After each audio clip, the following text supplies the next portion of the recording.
Welcome to the Tech Egg. Don't get scrambled. Enjoy the video. You start by opening Opera GX and immediately going to Settings so you can change notifications where they live. Click the GX menu or the three-line icon, then pick Settings or press Alt+P to jump there. This saves time. Once in Settings, use the search box and type Notifications to filter options quickly because many preference screens are lengthy. Make sure you're on the correct profile if you use multiple accounts, since notification rules are profile-specific.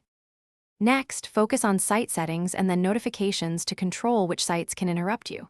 You'll see allowed and blocked lists.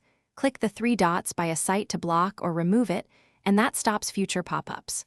Once done, consider enabling Use Quieter Messaging or the global toggle to reduce permission prompts overall, because this prevents new sites from asking permission repeatedly. Also review extension permissions, since some extensions can send their own notifications and need to be disabled there. Finally, turn off Opera GX app-level notifications in Settings right arrow, Advanced right arrow notifications to stop in browser alerts. Then, make sure your operating system's notification settings for Opera are disabled as well, because the OS can still display banners.